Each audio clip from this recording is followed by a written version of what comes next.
प्रश्नावली 12.1 का question number 5 देखिए।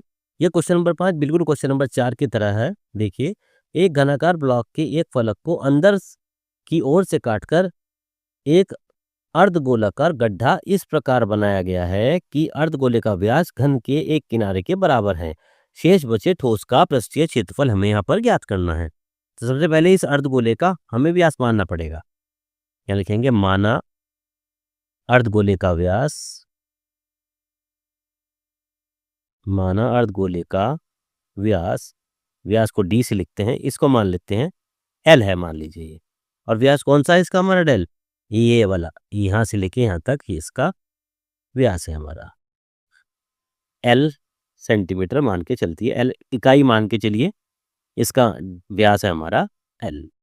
जब व्यास एल है तो इसकी त्रिज्या कितनी होगी, त्रिज्या को आर से लिखते हैं, व्यास बटे 2, यानी एल बटे 2 इसकी हमारी त्रिज्या हो जाती है। और घन का एक किनारा, और घन का एक किनारा, इसको ये मान लीजिए, यानी कि भुजा इसके मान लीजिए हमारी एल है ये भी, क्योंकि अर्धगोले के व्यास के बराबर होती है। क्वेश्चन में पूछा है शेष बचे ठोस का पृष्ठीय क्षेत्रफल निकालना है। फॉर्मूला वही लगेगा जो हमने पिछले क्वेश्चन में लगाया था। ये लिखेंगे शेष बचे ठोस का पृष्ठीय क्षेत्रफल बराबर क्या होगा, यानी घनाकार ब्लॉक का क्षेत्रफल, घनाकार ब्लॉक का क्षेत्रफल प्लस अर्धगोले का वक्रपृष्ठीय क्षेत्रफल, अर्धगोले का वक्रपृष्ठीय क्षेत्रफल माइनस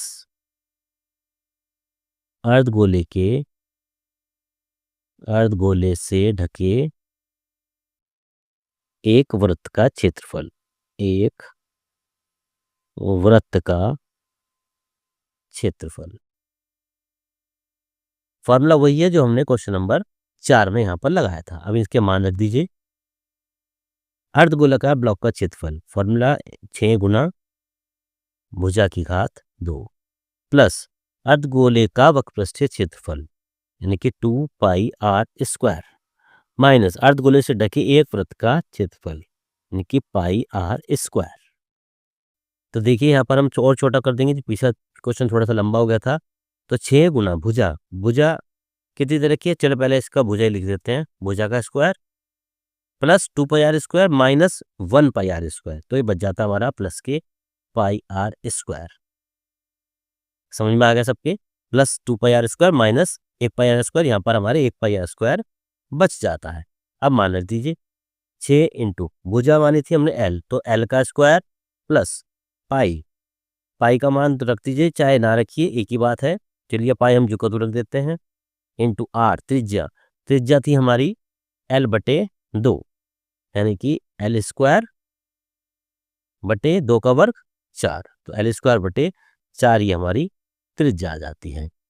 अब देखिए 6 की एल स्क्वायर में करेंगे तो 6 इंटू एल स्क्वायर, इसको जुगा तो रखिए,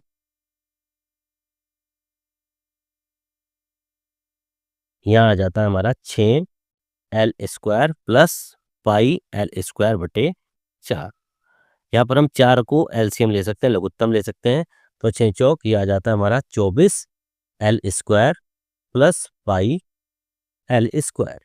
अब चाहे तो आप इसको बाहर लिख लीजिए, इसको ऐसे भी लिख सकते हैं, 1/4 हमने बाहर ले लिया, जो अंदर संख्या बचती है उसको आप क्योंकि तो लिख सकते हैं, साथ में एल स्क्वायर भी ले सकते हैं, क्योंकि एल स्क्वायर भी यहाँ पर कॉमन आ रहा है, तो आप इसको आराम अलग से लिख लीजिए 1/4, और एल स्क्वायर यहाँ पर अंदर बचता है हमारा 24 प्लस पाई, तो ये हमारा आंसर आ जाता है 1/4 L square 24 plus pi. Question number 5 का आंसर आ जाता है कि क्वेश्चन नंबर 5 और क्वेश्चन नंबर 4 जो कि तो एक जैसे हैं, इनको आप पूरा कर लीजिए।